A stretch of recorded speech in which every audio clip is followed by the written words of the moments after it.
My name is Monroe, 68 years old, and living with my son Thomas and his wife Amanda since my sweet Patricia passed. Last night, heading to bed before Thanksgiving, I froze on the stairs. Through their half-open door, I heard Amanda say, "After Thanksgiving, he goes straight to the nursing home." My heart stopped. My own son nodded in agreement. 50 years of parenting shattered in an instant.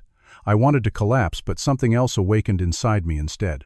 If you are watching this from your home or phone, hit that like button and subscribe right now. Tell me in the comments where you are watching from, because this family betrayal story has a twist ending that shocked everyone involved.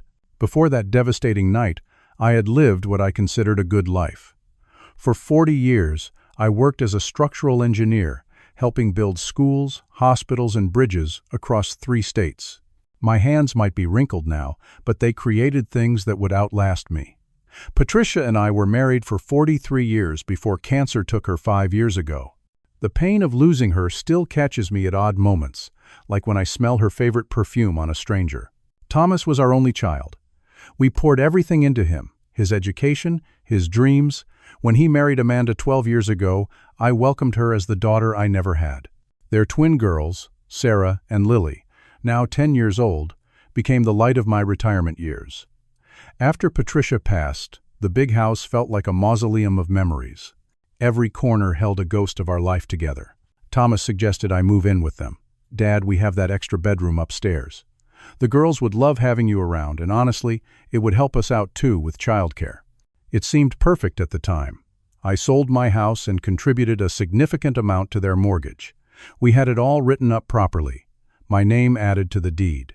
I insisted on paying monthly for utilities and groceries too. I would never be a burden. The first 2 years were wonderful. I had my own space upstairs, a bedroom with an attached sitting area where I could read or watch my programs. I converted a section of their backyard into a vegetable garden that became my pride and joy. Tomatoes, zucchinis, bell peppers, I grew them all.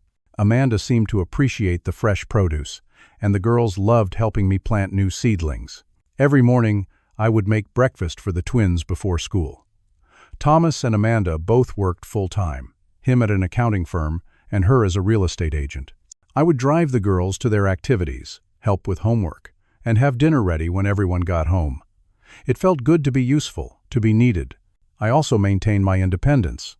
3 days a week, I volunteered at the local community center teaching woodcrafting to teenagers. On Tuesdays, I played poker with my buddies from the old neighborhood. I had my driver's license renewed just last year. Perfect vision, no restrictions. Looking back, I can pinpoint when things started to change. About 8 months ago. Amanda began coming home later, often smelling of wine. Thomas grew distant, buried in his phone even during family dinners. The easy conversations we once had dried up. They started having whispered arguments they thought I couldn't hear. I noticed other small things, too. Mail addressed to me sometimes appeared already opened. Once, I could have sworn my desk drawer had been rifled through. When I mentioned these things casually, Amanda would laugh it off. "Monroe, you know how forgetful you've been lately." But I wasn't forgetful. I had never been sharper. They began excluding me from decisions. The family vacation planned without my input. A new living room furniture set appeared one day. My comfortable old recliner mysteriously donated. My suggestions for dinner were ignored. The twins noticed the tension. "Grandpa, why is Mommy mad at you?" Sarah asked one afternoon. I had no answer that wouldn't poison their relationship with their parents. As Thanksgiving approached, I hoped the holiday might restore some warmth to our household. I offered to cook the entire meal, as I had done for the past 4 years. Thomas shrugged. "Whatever you want, Dad." Amanda barely looked up from her phone. "Just make sure there are no nuts in anything. My sister is bringing her new boyfriend who has allergies." I spent days planning the perfect Thanksgiving meal. Ordered a 20-pound turkey from the local butcher. Bought ingredients for my famous cranberry sauce and sweet potato pie. I even found old family recipes to share with the twins, hoping to pass down traditions. The night before Thanksgiving, I stayed up late prepping vegetables and setting the table with our best dishes. I was exhausted but hopeful. Perhaps the holiday spirit would remind us all of what family truly meant. I had no idea what cruel truths awaited me that night, or how quickly everything I thought I knew about my family would unravel. That night before Thanksgiving, my body was tired from cooking preparations, but my mind refused to rest. The distant politeness from Thomas and Amanda had grown into a wall I couldn't scale. As I lay in bed staring at the ceiling, I decided to make myself a cup of chamomile tea, something Patricia always made when sleep evaded us. The house was quiet at 11:30. The staircase creaked under my weight as I descended, trying to move silently to avoid waking anyone. I had just reached the landing when I heard voices from the partially open door of the home office. A sliver of light spilled into the hallway. "Everything is arranged," Amanda was saying, her voice carrying that self-satisfied tone she used when closing a profitable real estate deal. "Pinewood Gardens has an opening. They can take him as early as Friday morning." My hand froze on the banister. They were clearly talking about me, but I had never heard of any Pinewood Gardens. "Are you sure this is the right thing?" Thomas asked, his voice hesitant. My heart lifted momentarily, hoping my son might defend me. "Of course it is," Amanda snapped. "We discussed this for months. After Thanksgiving, he goes straight to the nursing home.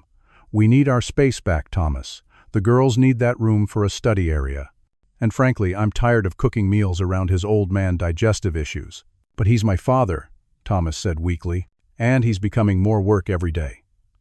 "Did you notice how he left the stove on last week?" I hadn't left any stove on. In fact, I distinctly remembered Amanda rushing me away from the kitchen that day, insisting she would finish cooking. "Besides," she continued, "we talked about what this means financially. Once he's in the home, we can access his accounts as caregivers, the retirement fund, the insurance money from your mom. All of it sits there while we struggle with the mortgage and the girls' private school tuition." My knees nearly buckled. They were after my money? The life insurance policy from Patricia was substantial, meant to care for me in my final years, and then passed to Thomas after I was gone. My retirement account represented 40 years of careful saving. "I still don't think he'll agree to it," Thomas murmured. Amanda's laugh was cold. "He doesn't need to agree. Remember those papers he signed last month? The ones I said were for the property tax adjustment? What about them?" "Power of attorney, darling. Full legal control. He signed it himself, and my friend Nancy notarized it. Completely legal." I had to grab the wall to steady myself. I remembered those papers, a stack of them with yellow sticky notes indicating where to sign. Amanda had rushed me, standing over my shoulder. "Just routine stuff for the house, Monroe." "Thomas is busy," I told him I'd handle it. "Pinewood Gardens isn't exactly a luxury facility," Thomas said. "Dad's used to better. It's all we can afford if we want to access his accounts. Besides, it meets the minimum requirements, and it's 3 hours away, far enough that we won't be expected to visit often." I silently moved closer to the door, needing to see their faces as they dismantled my life. Through the crack, I could see Amanda leaning against the desk, a glass of wine in hand. Thomas sat in the office chair, shoulders slumped.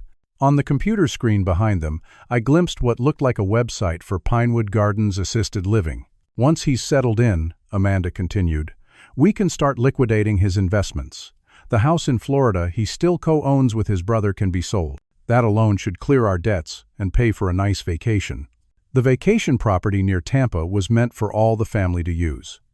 My brother and I had purchased it together 30 years ago. "It feels wrong," Thomas said, but his protest sounded hollow. Amanda set down her wineglass hard. "What's wrong is watching his money sit there while we struggle. What's wrong is having our privacy invaded for 5 years. He had his life, Thomas. Now it's our turn. What if he resists? The power of attorney means he doesn't have a choice. Besides, I've already started the process. I've been moving small amounts from his accounts to ours for months. He hasn't noticed a thing." My blood ran cold. I had noticed discrepancies in my bank statements, but assumed they were banking errors. I had even called the bank, who assured me they would investigate. "I've also been documenting his episodes," Amanda added with air quotes. "The forgetfulness, confusion, that time he supposedly got lost driving home." "He wasn't lost," Thomas frowned. "He stopped to help someone with a flat tire." "Well, that's not what I wrote in my documentation. According to my records, your father is showing clear signs of cognitive decline, requiring full-time professional care." I had never felt more clear-headed than at that moment, as rage and betrayal coursed through me like electricity. The depth of their conspiracy was breathtaking. They had been gaslighting me, manipulating me, stealing from me, all while I cooked their meals and cared for their children. After the holidays, we'll tell him it's just for a short evaluation, Amanda said, moving to massage Thomas's shoulders. He'll be settled in before he realizes it's permanent. What about the girls? Thomas asked. They'll miss him. They'll adjust. Children always do. Besides, we'll tell them Grandpa needs special doctors. They'll forget about him in a few months. That was the moment something broke inside me. The thought of Sarah and Lily being told lies, being robbed of their grandfather, and me of my granddaughters. But another emotion rose to take its place, something steely and resolute. I silently retreated up the stairs, careful to avoid the creaky third step. In my room, I sat on the edge of my bed, hands trembling but mind racing with unexpected clarity. They had underestimated me severely, and that would be their downfall. I would not confront them immediately. No, that would only allow them to accelerate their plans or create new lies. Instead, I would gather evidence, build my case, and when the moment was right, I would show them exactly who they were dealing with.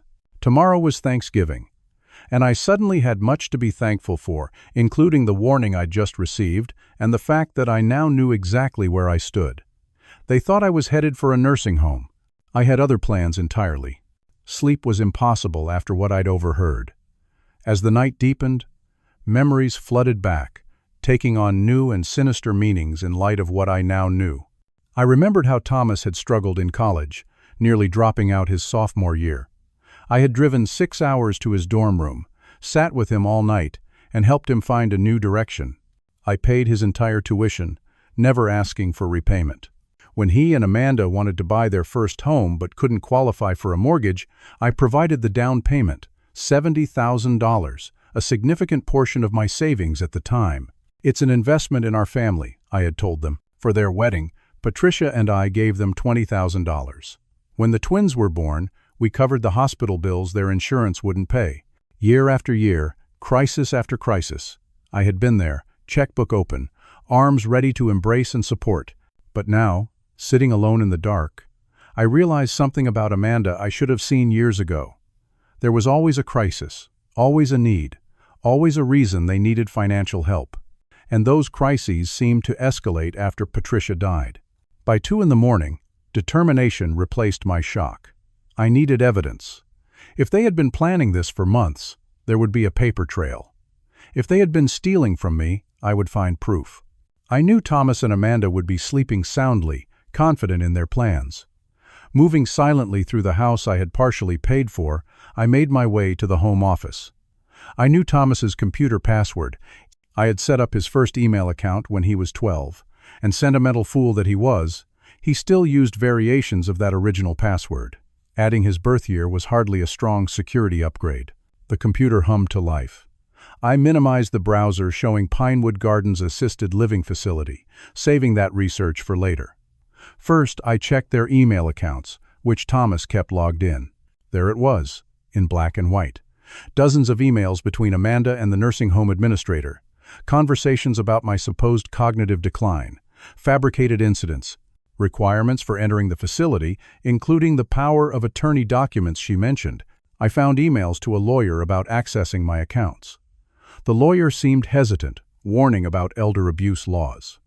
Amanda's reply was chilling. His signature is on everything. It's all completely legal. In the file cabinet, I found folders of documents. The falsified power of attorney was there, my signature looking slightly off.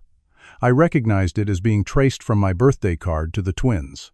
There were bank statements showing transfers from my accounts. Small amounts, $50 here, $75 there, growing bolder over time. I discovered printed information about my life insurance policy, retirement accounts, and property holdings, all with notes in Amanda's handwriting calculating total values. The combined sum had been circled with a triumphant exclamation mark. Most disturbing was a handwritten journal Amanda kept, documenting my decline. May 15th. Monroe got confused about which day his doctor appointment was scheduled. I remembered that day clearly. Amanda had told me the appointment was Wednesday, but when I arrived, the receptionist said it had been Tuesday. Amanda had written, "Had to reschedule after he missed appointment. Memory issues worsening." June 27th.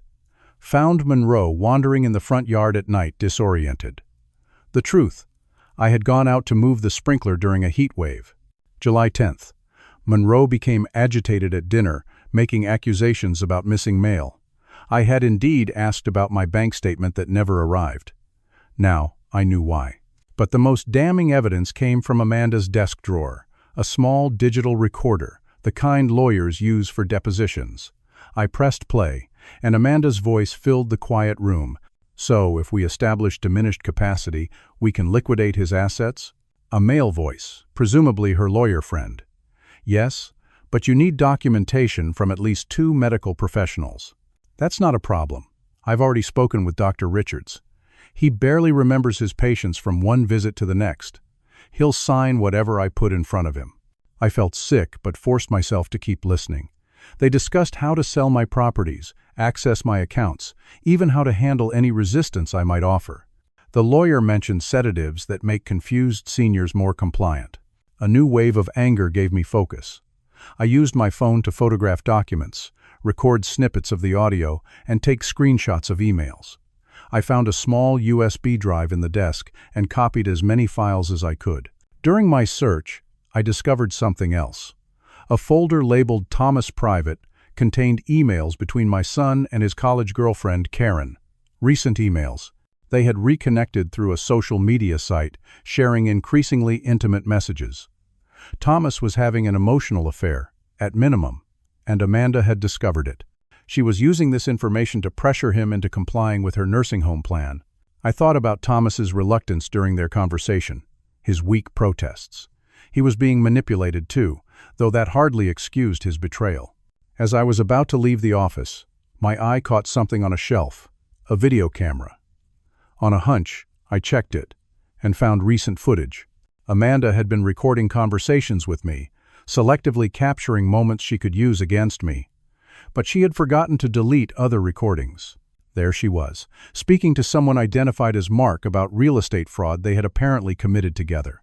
There was footage of her coaching the twins to say they were worried about Grandpa's confusion. Most incriminating was a video of her explaining to Thomas exactly how they would spend my money once I was out of the picture. By 4 in the morning, I had compiled enough evidence to build an airtight case against both of them. I carefully returned everything to its place, making sure not to leave any trace of my investigation.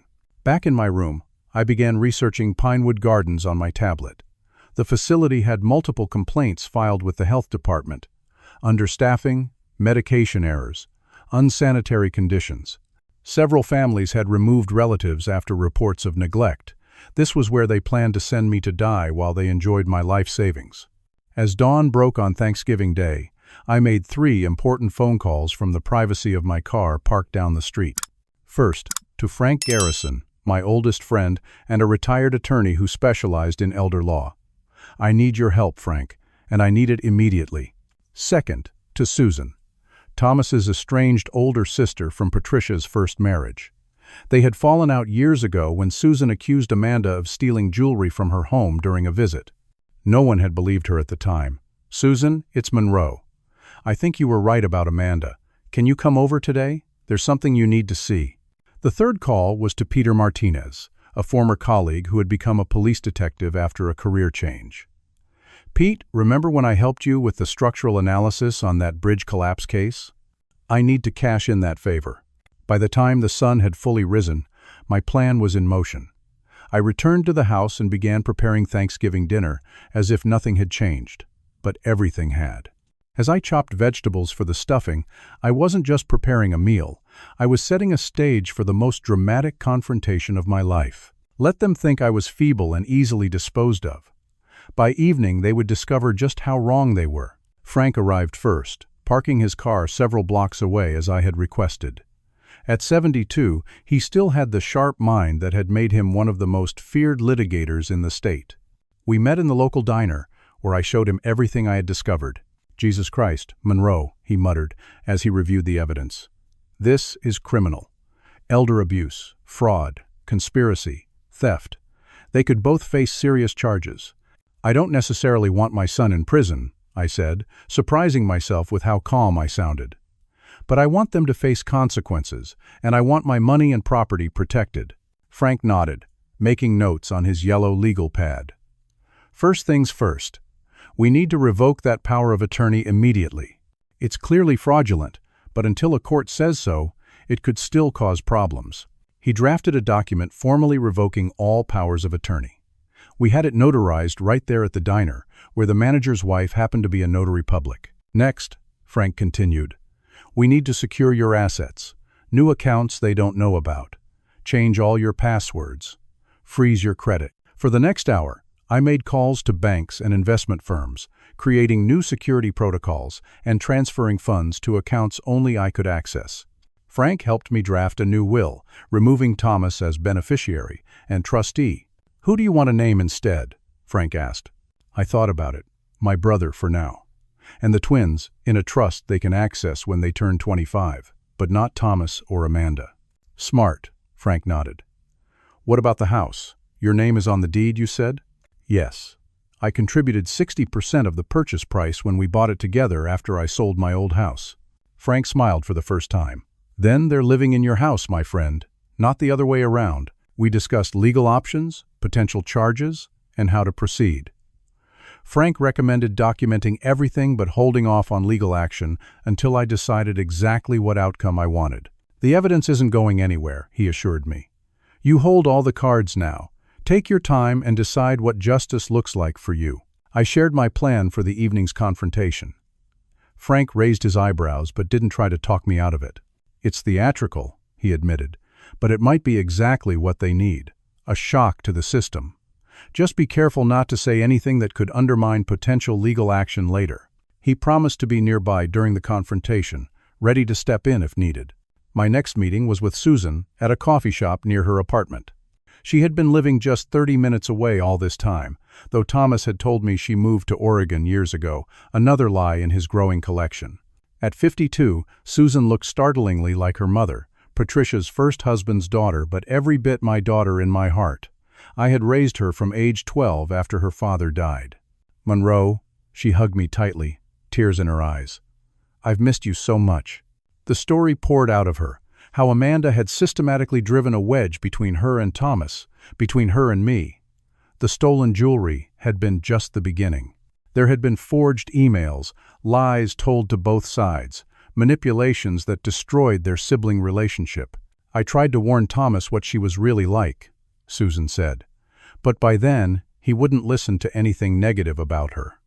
And then she got pregnant with the twins, and he was completely under her spell. I showed Susan what I had discovered. Her face hardened with each new piece of evidence. Those poor girls, she said, thinking of her nieces, growing up with her as a mother. They're why I'm being careful about how I handle this, I explained. I don't want to traumatize them. Susan nodded. What can I do to help? Be at the house tonight, I said. 7:30.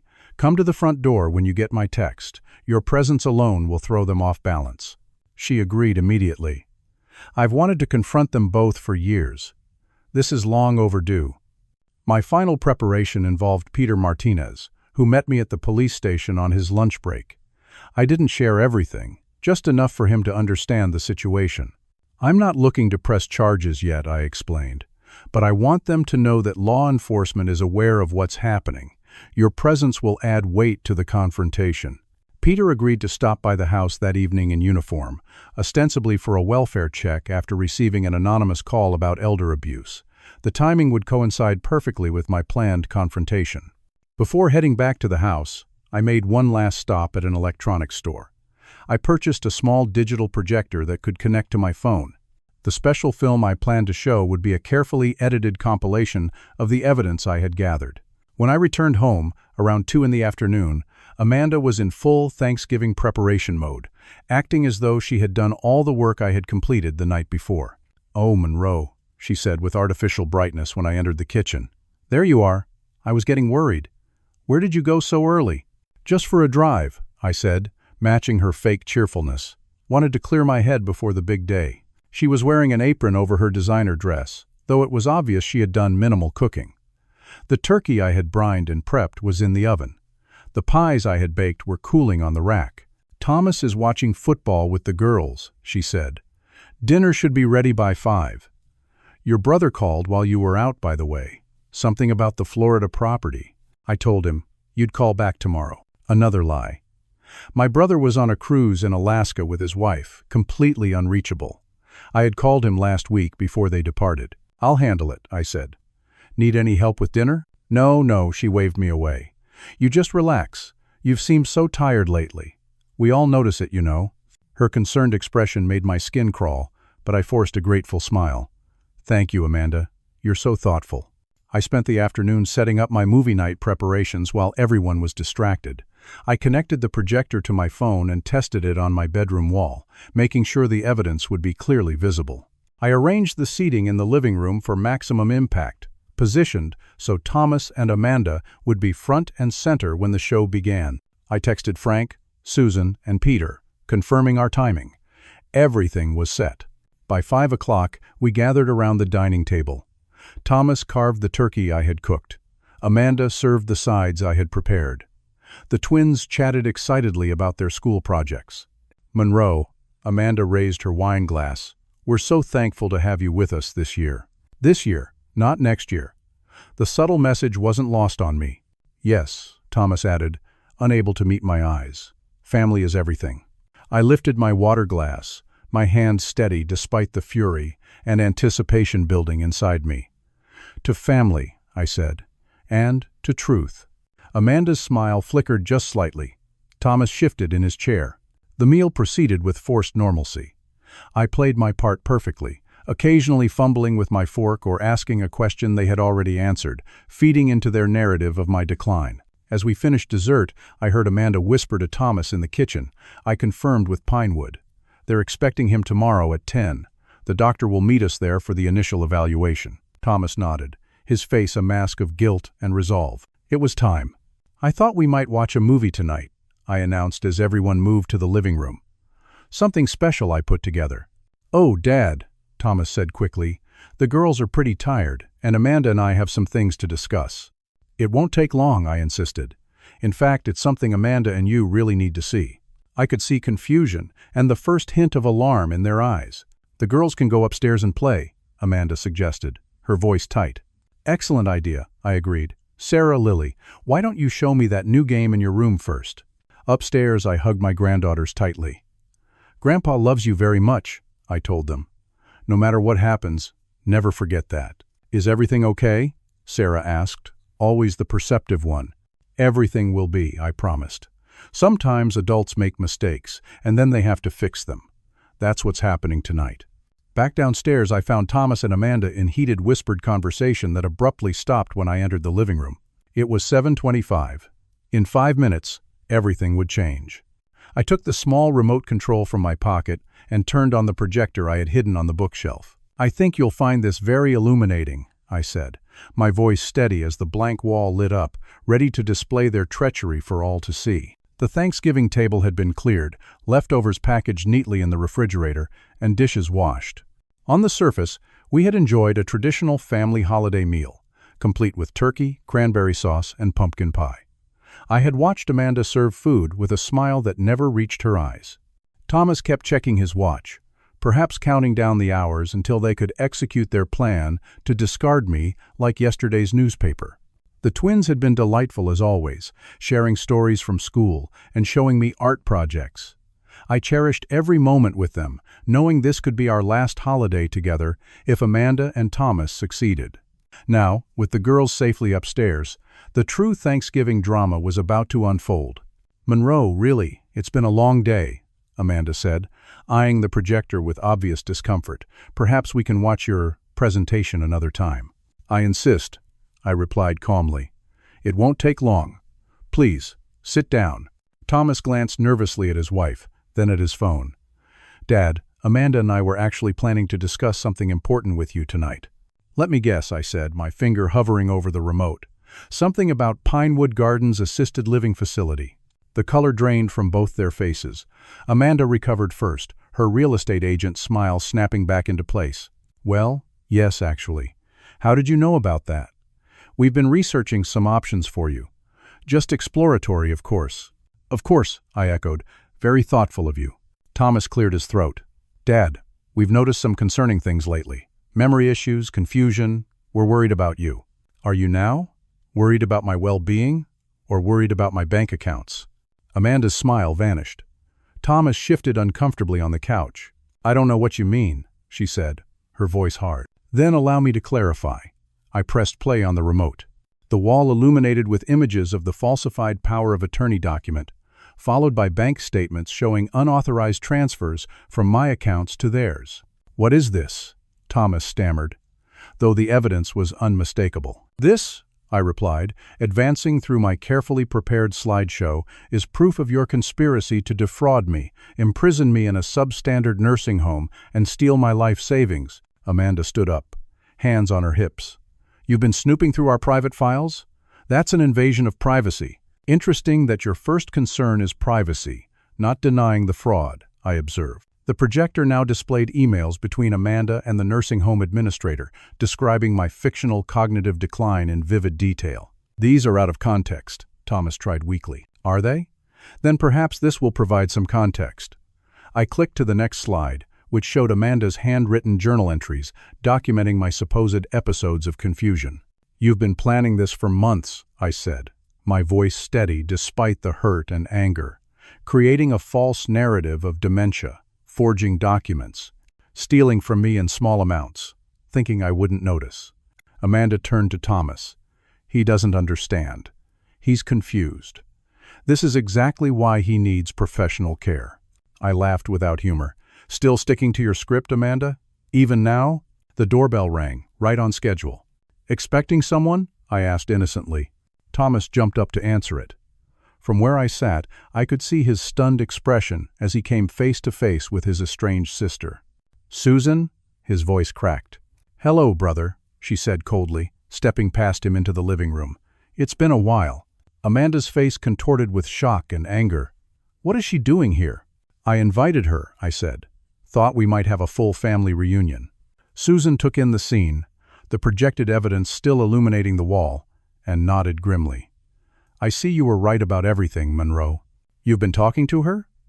Thomas looked betrayed, oblivious to the irony. Yes, today actually. Unlike you, she answered when I called. I turned to Susan. Did you bring what I asked? She handed me a manila envelope. The police reports from when my jewelry went missing, the threatening emails Amanda sent me, and statements from 3 other family members about items that disappeared during visits to your home. Amanda lunged forward. This is ridiculous. You're the one who had problems, Susan, always making up stories, always jealous of my relationship with Thomas. I held up my hand. Before this goes any further, I think you both need to see the main feature of tonight's presentation. I clicked to the next item in my digital evidence file, and Amanda's own voice filled the room from the recording I had discovered. Once the old man is locked away in Pinewood, we'll have full access to everything. The retirement accounts, the insurance money, the property in Florida. I'd say within 6 months, we can liquidate at least $700,000. Thomas's voice responded on the recording. What if he contests it? He won't be able to. That's the beauty of the plan. With the power of attorney and the medical documentation, he'll be declared incompetent. Who listens to the ravings of a confused old man? Amanda's face had turned ashen. She made a desperate lunge for my phone controlling the projector, but I anticipated this and stepped aside. Turn that off right now, she shouted. Thomas, he's manipulating us. Thomas stood frozen, hearing his own damning words played back. Amanda, you told me it was for his own good. You said he needed care we couldn't provide. She rounded on him. Don't you dare try to blame this on me. It was your idea in the first place. That's not true, Thomas protested. I let them argue, the truth spilling out between them like poison. Each trying to minimize their own culpability, each revealing more details of their plot in the process. The doorbell rang again. This time Amanda rushed to answer it, perhaps hoping for an ally. Instead, she found Officer Peter Martinez in full uniform. Good evening, ma'am. I'm responding to a report of elder abuse at this address. May I come in? Amanda tried to block the doorway. There must be some mistake. Everyone here is fine. I'll determine that, Peter said firmly, stepping past her. He nodded to me. Mr. Wilson, I received some concerning information about your welfare. Yes, officer, I said. I believe I have evidence of fraud and elder abuse you should see. Thomas finally found his voice. This is a private family matter. We don't need police involvement. "That's where you're wrong," Frank said, appearing in the doorway behind Peter. "Elder abuse is a criminal offense in this state. So is fraud, theft, and conspiracy." "And who are you?" Amanda demanded. "Frank Garrison, attorney at law. I represent Monroe Wilson." He set his briefcase on the coffee table. "I have here a document formally revoking the fraudulent power of attorney you created, as well as evidence of numerous financial crimes committed against my client." Amanda's composure finally shattered. "You don't understand. He needs care. He's not safe living independently." "Is that why you documented fake episodes of confusion?" I asked quietly. "Is that why you stole from my accounts? To protect me?" I advanced the slideshow to the most damning evidence yet. The video of Amanda coaching the twins to express concern about my memory, promising them ice cream if they told the doctor about Grandpa's confusion. Thomas watched in horror. "You involved our daughters in this?" Amanda's eyes darted around the room, looking for escape. Finding none, she did the only thing left in her arsenal. She crumpled to the floor in a theatrical faint. No one moved to help her. Thomas stared at his wife, then at me, the reality of their exposed plot finally sinking in. "Dad," he whispered, "I never wanted." "Never wanted what?" I asked. "Never wanted me to find out? Never wanted to face consequences? Or never wanted to be the kind of son who would betray his father this way?" Amanda's faint ended when she realized it wasn't working. She sat up, eyes blazing with undisguised hatred. "You think you're so clever," she hissed, "but you're just a sad old man who doesn't know when it's time to step aside." "Step aside?" Susan interjected. "You mean die conveniently so you can spend his money?" Officer Martinez had seen enough. "Ma'am, sir, I'm going to need statements from everyone. These allegations are extremely serious." Thomas sank onto the couch, head in his hands. What happens now? It was the question I had been asking myself all day. What did I want the outcome to be? Justice, certainly. Protection from future exploitation, absolutely. But my son was still my son, despite everything. "That," I said, looking directly at Thomas, "depends on what happens next." "What do you mean, what happens next?" Amanda demanded, her composure completely gone. "You've clearly made up your mind about us. You've ambushed us with all this nonsense." I remained calm, knowing that every word was now being witnessed by people I trusted. "What happens next is up to you, both of you. You can continue to deny everything, in which case Officer Martinez will take formal statements, and Frank is prepared to file charges first thing tomorrow morning." Thomas looked up, his face haggard. "And the other option?" Before I could answer, there was the sound of small feet on the stairs. Sarah and Lily appeared in the doorway, their eyes wide with confusion and fear. "Why is Aunt Susan here?" Lily asked. "And why is there a police officer?" "Is Mommy hurt?" Sarah added, looking at Amanda, who was still sitting on the floor. I exchanged glances with Susan, who immediately went to the girls. "Everything's okay," she said gently. "The grown-ups are having an important talk. How about we go back upstairs, and I'll tell you about the time your dad and I built a treehouse." As Susan led them away, I could hear Lily asking, "We have an Aunt Susan?" Once they were safely upstairs, I continued. "The other option is to make this right. All of it. Right now." "Make it right how?" Thomas asked quietly. I laid out my terms clearly. First, every penny taken from my accounts is returned within 24 hours. Frank will verify the amounts. Amanda started to protest, but Thomas silenced her with a gesture. Second, you both move out of this house immediately. "What?" Amanda shrieked. "You can't throw us out of our own home." "Actually," Frank interjected, "he can. Monroe owns 60% of this property according to the deed. It's legally his house that you're living in." "Where are we supposed to go?" Thomas asked. "That's not my concern," I replied, surprised at how little I cared about their housing situation after what they had planned for me. "You have 24 hours to pack essential items. The rest can be arranged later." "And the girls?" Thomas asked, his voice breaking. Here, my resolve wavered. Despite everything, Sarah and Lily were innocent. They can stay with me until you find suitable accommodations, or with Susan, if she's willing. Susan, who had returned to the doorway, nodded immediately.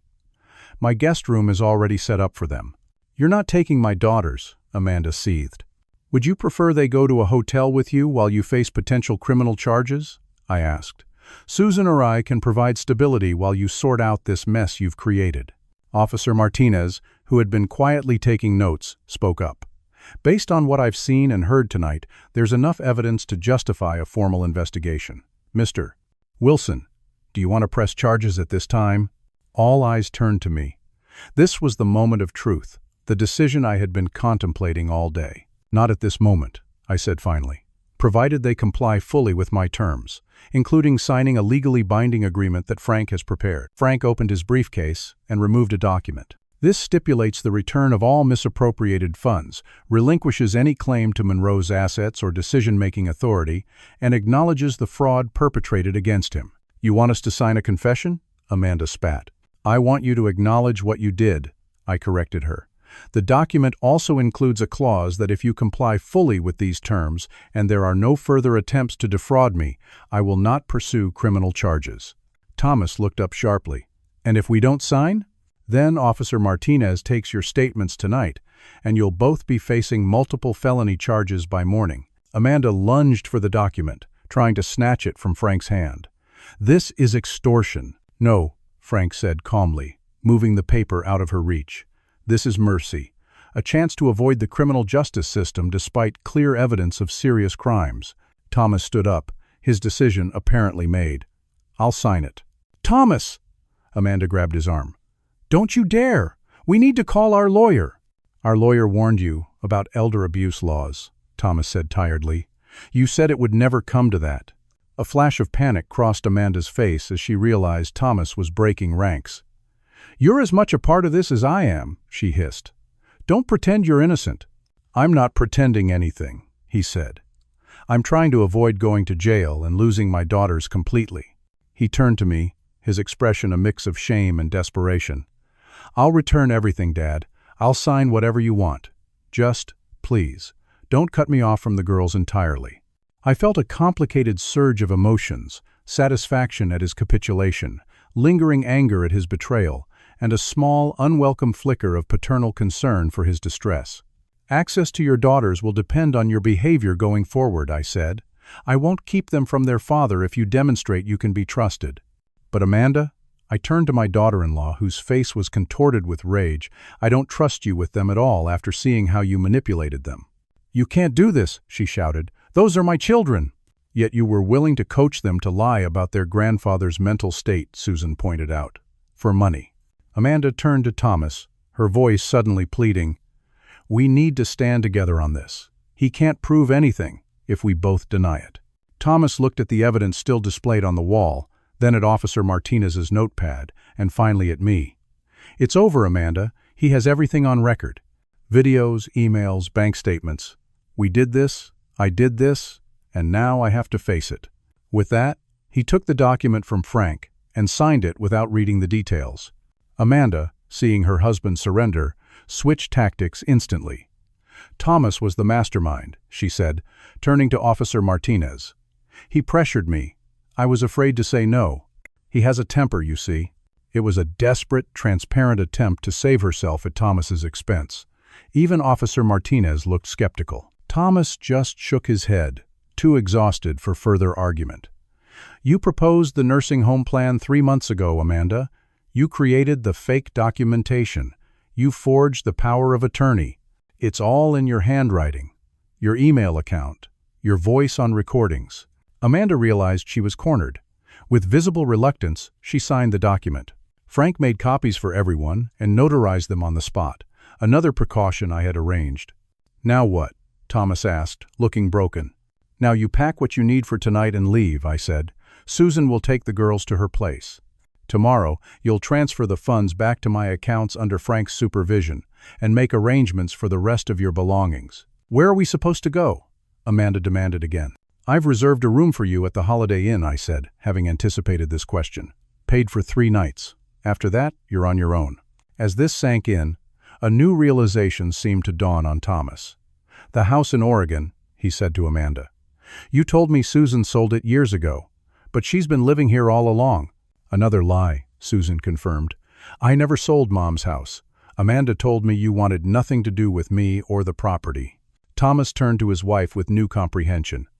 How many other lies have there been, Amanda? She didn't answer, but her silence spoke volumes. The confrontation had exhausted me, but there was one more thing I needed to address before they left. "Thomas," I said, "I need to understand why. After everything we've been through as father and son, how could you do this to me?" He couldn't meet my eyes. "It started small. Amanda suggested we borrow from your accounts when we were behind on bills. Then it became about the space you took up in the house. Then your supposed decline. Each step seemed justifiable somehow. And then suddenly we were planning. This. I let myself be convinced it was for the best." "The best for whom?" I asked. He had no answer. As they went upstairs to pack, Susan and I explained a simplified version of events to the twins. "Your mom and dad need some time to work through adult problems," Susan told them gently. "You'll stay with me for a few days, and Grandpa will visit often." "Are Mom and Dad getting divorced?" Sarah asked perceptively. "I don't know," I answered honestly, "but whatever happens between them has nothing to do with how much they love you." I wasn't sure if that was true anymore, at least for Amanda, but the girls needed reassurance. An hour later, Thomas and Amanda left with their overnight bags. Thomas hugged the twins goodbye, promising to see them soon. Amanda tried to do the same, but the girls, sensing something deeply wrong, clung to Susan instead.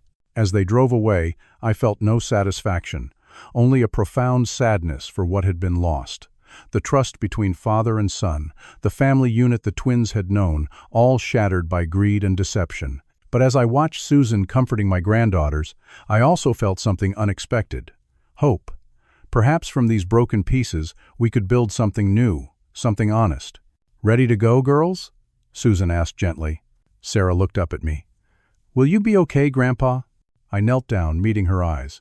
"Yes, sweetheart, I'll be just fine, and so will you." As they left with Susan, Officer Martinez and Frank also prepared to depart. "You handled that with remarkable composure," Frank told me. "I had a good lawyer," I replied, attempting a smile. "And you have options now," he reminded me. "If they don't comply with the agreement, we proceed with charges." I nodded, suddenly exhausted beyond words. After everyone left, I stood alone in the empty house that had been a site of both love and betrayal. Tomorrow would bring practical matters. Bank transfers, legal arrangements, decisions about the future. But tonight, I allowed myself to feel everything. The pain of betrayal, the loss of what I thought I had, and the bittersweet victory of reclaiming my dignity and independence. 6 months passed like a strange dream, each day bringing new challenges and unexpected blessings. The house that once echoed with family noise now stood quiet, but not empty, not anymore. Those first days after the confrontation were the hardest. I wandered from room to room, touching photographs, remembering holidays and birthdays that now seemed like elaborate theater performances. Had any of it been real? Had Thomas ever truly cared for me? Or had I been nothing more than a convenience and a potential windfall? Frank ensured that every penny taken from my accounts was returned. The total was shocking, nearly $84,000 systematically siphoned over 18 months. Amanda had been even more ambitious than I realized. Thomas called daily to check on the twins, his voice always carrying an undercurrent of shame. Amanda disappeared from our lives entirely. 3 weeks after Thanksgiving, divorce papers arrived at Susan's house. Thomas didn't contest anything, agreeing to shared custody but requesting that Amanda's visits be supervised after evidence emerged of her attempting to turn the girls against both him and me. The house felt too large, too empty. One morning, as I sat alone at the breakfast table where I once served pancakes to giggling granddaughters, a realization struck me. This space could serve a greater purpose than housing my loneliness. I called Martin Lieberman, a friend who ran a senior advocacy organization. "What would you think about converting a family home into shared housing for independent seniors?" I asked. Martin's enthusiasm was immediate. "There's a desperate need. So many folks in our age bracket living alone, struggling with housing costs, fighting isolation." Within weeks we had a plan. I would keep the master suite for myself, but convert the other 4 bedrooms into comfortable living spaces for older adults who wanted independence with community. The large family room would become a shared space for meals and activities. Contractors arrived in January. Handrails were installed, bathrooms modified for accessibility, a ramp added to the back entrance. By March, I welcomed my first housemates. Eleanor, a retired librarian whose apartment building had been converted to luxury condos she couldn't afford. Richard, a widower who could still cook like a dream but couldn't bear dining alone anymore. And Margaret, a former social worker with a wicked sense of humor and a talent for gardening. We called it the Orchard House, after the ancient apple trees that filled the backyard. It wasn't a facility or a retirement home, just a house shared by people who understood each other's challenges and valued each other's company. Thomas watched these changes with a mixture of surprise and respect. During his visits with the twins, he often stayed to help with projects around the property. Our conversations remained cautious, weighted with unspoken hurt, but gradually evolved into something resembling a new kind of relationship. "I didn't understand what I was throwing away," he confessed one afternoon as we repainted the front porch. "Not just the money or the support, but everything you taught me about integrity, about standing up for what's right." I didn't rush to absolve him. Some betrayals cut too deep for easy forgiveness. But I did recognize his efforts to rebuild himself as a man and a father. "The twins need their father," I told him. "Not perfect, but present and honest." Sarah and Lily thrived under Susan's care during the week, spending weekends divided between Thomas's small apartment and the Orchard House, where they became beloved granddaughters to all the residents. One evening in May, as we all gathered in the newly landscaped backyard for a barbecue, I watched my granddaughters playing chess with Richard, while Eleanor taught them gardening tricks. Thomas was deep in conversation with Martin about volunteer opportunities at the senior center. Susan was laughing with Margaret over old photographs. The scene struck me with its unexpected beauty. From the ashes of betrayal, something new and valuable had emerged, not a replacement for what was lost, but perhaps something more authentic. I thought about the journey from that Thanksgiving night to this peaceful evening. The pain had been necessary, the confrontation essential. Sometimes we must lose what we thought we had in order to build what we truly need. My new housemates became family of choice rather than blood. Together, we created a model that others began to replicate in neighboring communities. I established a small foundation to help convert other family homes into shared senior housing, particularly for those with limited resources. The money that Thomas and Amanda had plotted to take from me now funded scholarships for nursing students specializing in geriatric care. The Florida property, once a source of contention, became a vacation retreat for seniors who could not otherwise afford such luxuries. Thomas eventually moved into a house just 10 minutes away, allowing the twins to split their time more evenly. Amanda relocated to another state after the divorce, maintaining only minimal contact with her daughters. On warm evenings, I often sit on the front porch of the Orchard House, watching the sunset with Eleanor or Richard or Margaret, sometimes all three. We share stories of our lives, wisdom earned through decades of triumphs and mistakes. "You know what I've learned from all this?" I told them one evening. "That family isn't always who you're born to or who you raised. Sometimes family is who stands beside you when the truth becomes unbearable. Sometimes family is who you find in the winter of your life, when you least expect new beginnings."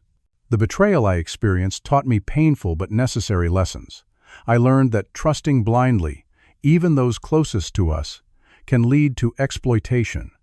I learned that age brings not just wisdom, but vulnerability. Most importantly, I learned that rebuilding after betrayal isn't just possible, it's an opportunity to create something more authentic than what existed before. When the twins visit now, they see not a defeated grandfather who narrowly escaped being discarded, but a man who transformed his life and the lives of others through resilience and vision. The truth is, I tell anyone who will listen, our later years aren't an epilogue to be endured. They're chapters filled with possibility, if only we're brave enough to write them ourselves. The Orchard House stands as testimony to that belief. Within these walls, aging is approached with dignity and community, not isolation and dependence. We face our challenges together, celebrating victories small and large, creating new memories to balance the weight of the old. As for Thomas, our relationship continues to evolve. There is a fracture that may never fully heal, but around that break, new growth emerges. He volunteers regularly at the Orchard House now, teaching residents about technology, helping with maintenance, slowly earning back trust, not through words, but consistent actions. The wisdom I've gained through this journey is something I could never have learned from books or lectures, that betrayal need not be the end of our story, but rather a painful turning point that redirects us toward unexpected purpose. My life now at 74 holds more meaning and connection than I could have imagined that dark Thanksgiving night. The nursing home that awaited me remains empty of my presence, while the orchard house flourishes with laughter, purpose, and dignity. What Amanda and Thomas failed to understand was that my value was never contained in my bank accounts or property deeds.